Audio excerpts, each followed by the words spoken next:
महाभारत के कई श्राप और वरदान प्रसिद्ध हैं। जैसे अंबा ने दिया था भीष्म को श्राप, पांडु को दिया था यश ऋषि ने श्राप, कर्ण को परशुराम जी ने दिया था श्राप, अर्जुन को उर्वशी ने, श्री कृष्ण को गांधारी ने और अश्वत्थामा को श्री कृष्ण ने, दुर्योधन को महर्षि मैत्रेय ने, राजा परीक्षित को शमीक ऋषि के पुत्र श्रृंगी ने दिया था श्राप। उसी प्रकार द्रौपदी ने हिडिंबा के पुत्र घटोत्कच को एक श्राप दिया था। आइए जानते हैं पूरी कहानी।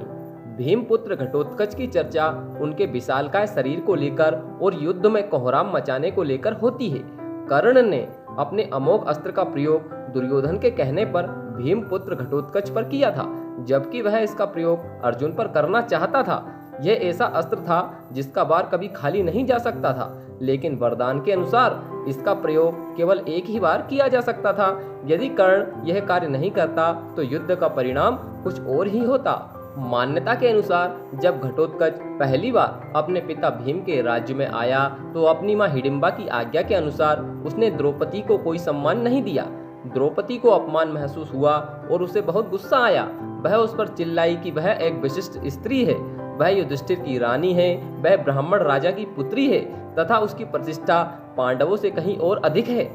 और उसने अपनी दुष्ट राक्षसी मां के कहने पर बड़ों, ऋषियों और राजाओं से भरी सभा में उसका अपमान किया।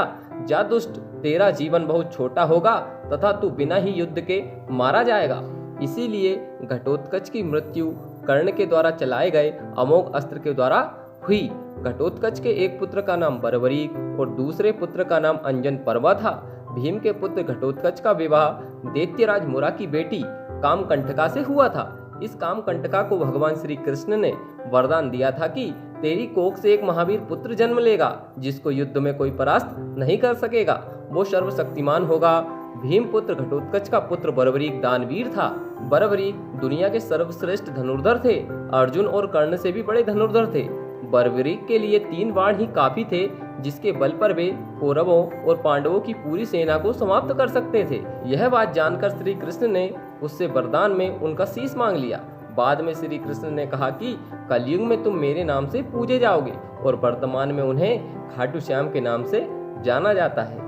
तो आज के वीडियो में बस इतना ही।